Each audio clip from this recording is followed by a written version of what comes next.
안녕하세요. 다낭성 난소증후군을 진단받는 나이가 점점 어려지고 있는데요. 최근에는 10대 여성들도 다낭성 난소증후군으로 의심되는 케이스들이 늘어가고 있습니다. 부인과 진료를 체계적으로 받지 못하다 보니까 10년 넘게 지나고 나서야 다낭성 난소증후군을 알아채는 사례들도 많은데요. 다낭성 난소증후군은 난소에 여러 개의 물혹이 생기는 여성 내분비 질환으로 20대에서 30대에서 많이 발생하는 것으로 알려져 있고, 가임기 여성의 5에서 10%에서 나타나는 흔한 질환이에요. 그렇지만 최근 초경이 빨라지고 서구식 식습관에 따라서 과체중, 비만 청소년들이 늘면서 10대 여학생의 다낭성 난소증후군 발병률이 높아지고 있어서 주의가 필요하답니다. 다낭성 난소증후군은 시상하부, 뇌하수체, 난소의 호르몬 이상으로 남성 호르몬 분비가 증가해서 내한이 잘 이루어지지 않는 질환입니다. 때문에 월경 불순, 고안드로겐 혈증으로 인한 다모증, 여드름, 비만, 난임이나 불임 같은 증상이 발생합니다. 또한 배란장애와 생리불순이 심해지면서 자궁내막 증식증이나 자궁내막 암으로 이어지는 경우도 있어서 여러 질환과의 연계성이 높은 병이랍니다. 다낭성 난소증후군의 발병 원인은 아직 명확하게 밝혀지진 않았어요. 현재까지는 호르몬 불균형, 식습관 문제 등 다양한 요인과 관련된 것으로 추측합니다. 특히 다낭성 난소증후군 환자는 장기적으로 복부비만, 고혈압, 고혈당, 고중성 지방혈증, 아증, HDL, 콜레스테롤 혈증 등 5가지 건강 위험 요인 중 3가지 이상이 동반될 가능성이 높아요. 그래서 증후군에 대한 이해를 하고 꾸준한 관리가 필요합니다. 다낭성 난소증후군에 관해서 가장 많이 물어보시는 질문 3가지에 대해서 답해드리도록 할게요.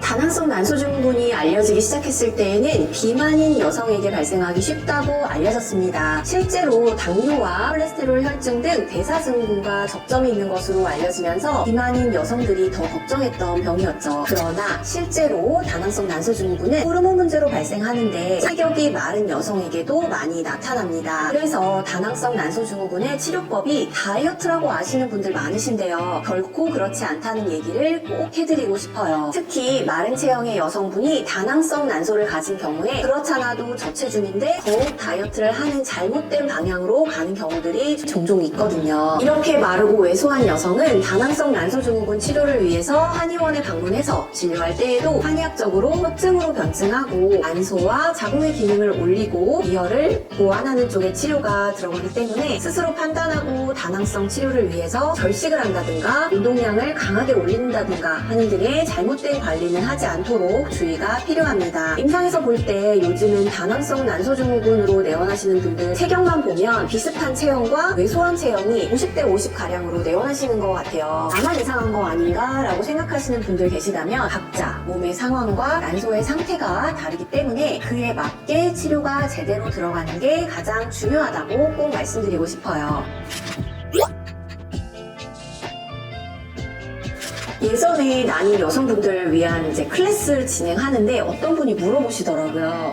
다낭성 난소증후군은 적어도 난자 채취는 많이 되니까 그래도 난소기능 저하에 비해서 임신이 유리한 거 아니냐고요. 어느 것이 낫냐라고 하나를 정해서 말씀드릴 수 없지만 다낭성 난소증후군의 경우에도 고난이도 난임에 해당되는 분들이 많으십니다. 일단 채취가 많이 되는 경우도 있고 의외로 다낭성 난소임에도 난포가 안 자라서 채취도 제대로 되지 않는 사례들도 있고요. 난소 안에 동난포들은 좀 더 보이지만 호르몬이 제대로 분비하면서 이렇게 쑥쑥 잘 크는 난포들이 잘 없는 거죠. 그리고 채취가 되었다고 하더라도 수정에서 실패율이 높거나 배아가 되어서 배양을 할 때 중도에 실패하는 케이스들도 정말 많습니다. 무조건 채취가 많이 돼서 난자가 많으니까 어느 것이라도 하나 성공할 수 있지 않을까 하는 막연한 기대는 정말 근거 없는 기대로 끝나버리는 경우도 많다고 보셔도 될 것 같아요. 그래서 다낭성 난소증후군은 AMH가 일반 여성에 비해서 높고 동난포가 많이 보인다고 하더라도 과배란을 하고 채취와 수정 그리고 배양까지 지나가는 이 일련의 과정을 면밀하게 관찰하는 게 좋습니다. 심한 다낭성 난소증후군의 경우에는 제대로 난포를 성장시키지 못하거나 채취할 만큼 외면적으로는 이렇게 난포가 성장했다고 하더라도 안은 텅 비어있는 동난포가 나타나는 경우들도 많습니다. 우리는 건강하게 배란하는 단 하나의 난자가 정말 소중하다는 사실을 잊지 마시고 임신을 준비하셨으면 좋겠어요.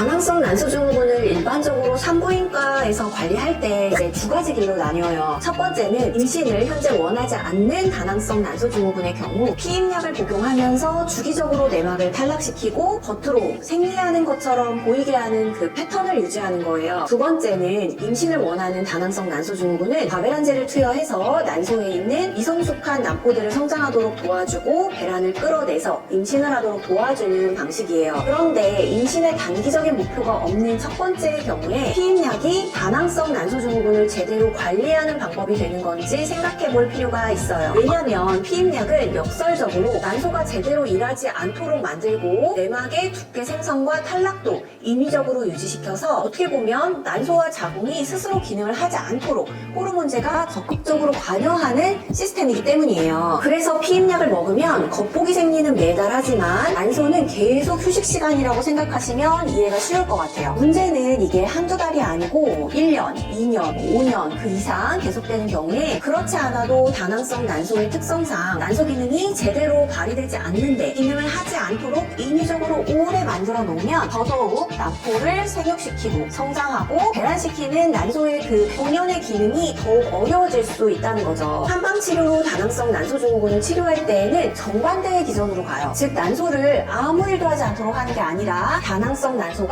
만들어진 이유, 체질적인 원인이든 그게 환경적인 원인이든 그 원인에 집중해서 난소가 제대로 기능할 수 있도록 난포의 생육과 성숙 그리고 배란을 도와주는 쪽으로 그 처방과 치료를 하게 됩니다. 그래서 이게 초반에는 미숙하게 작용을 해서 딱딱 배란과 생리로 이어지지 못한다고 하더라도 반복적인 자극과 치료를 통해서 점차 난포의 변화와 배란, 호르몬의 변화까지 끌어내기 때문에 생리로 이어지게 되는 거죠. 조금 시간과 노력이 들지만 제대로 난소가 기능할 수 있게 도와주는 치료라고 생각하면 쉬울 것 같아요. 많이 궁금해 하시는 게 이렇게 한방치료를 진행하면서 배란과 생리를 보았더라도 치료를 끊었을 때 다시 원래대로 다낭성 난소로 가지 않나? 생리불순이 발생하지 않나? 이 부분을 많이 궁금해 하시는데요. 다낭성 난소증후군이 이름은 이렇게 하나지만 환자분들보다 난이도가 모두 제각각이에요. 그래서 다낭성 난소를 가지고 있는데 생리를 거의 한두 달에 한 번씩은 규칙적으로 하는 분도 계시지만 무월경이 6개월 이상 넘어가는 분도 있고 부정출혈이 너무 많아서 생리처럼 하혈을 15일 간격으로 계속하는 분들도 있습니다. 각 난이도에 따라서 치료기간도 다르고 치료가 다 끝난 후에 유지하는 것도 다르죠. 그리고 생활습관이나 섭생을 얼마나 열심히 하느냐에 따라서도 정상생리, 정상배란을 얼마나 유지하는지 다를 수 있어요. 그런데 왜 이렇게 한 번 치료하면 폐경까지 정상생리대로 그대로 가는 것도 아닌데 다낭성 난소증후군 한방치료는 왜 중요할까요?